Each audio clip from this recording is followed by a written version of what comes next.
On a mission to lose weight, at 255 pounds, Steve Atchison decided to slim down for good.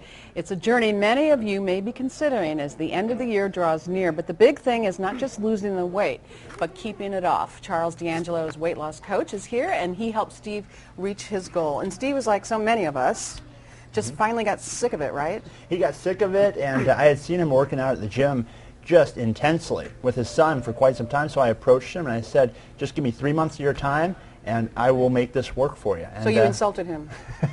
He says that, yes, in the sense that he was really just working his butt off, literally, but it wasn't getting anywhere. So we changed his foods up. He lost 55 pounds in 3 months, and he's kept it off now for 2 years. Now that's the operative phrase, that for 2 years. Now thing. here he is again, Steve Atchison. Let's see what he looks like now. Here's Steve now. Wow. That's a big difference. 2 years later. Yeah. Excellent. You can join us, Steve. Come on over, Steve.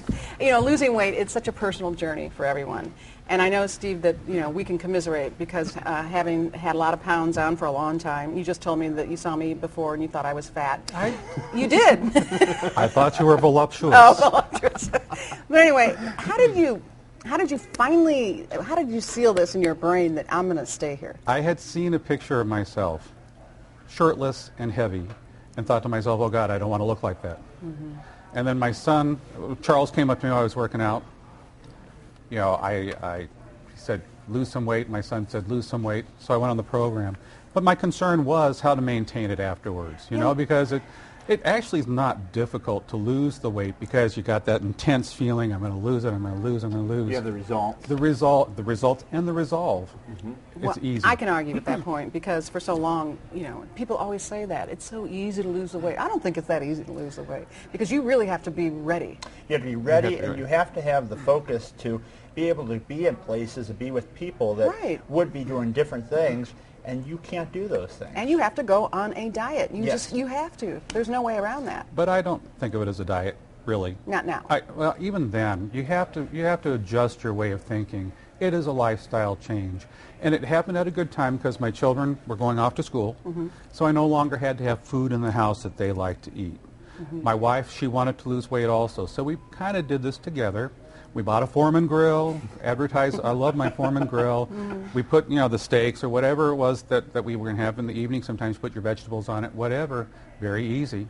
And between the two of us, encouraging each other, we did okay. Well, we're keeping our sense of humor about this, but it's a really difficult, painful subject for a lot of people.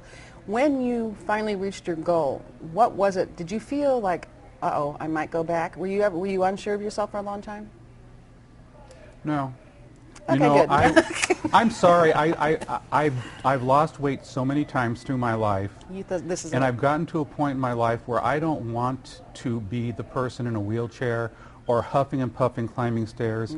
I have clients that are my age and cannot climb the stairs to wherever we're going because they're huffing and puffing, and I'm up and down them. My knees don't hurt anymore. You know, no, I use that. I force myself to think of that.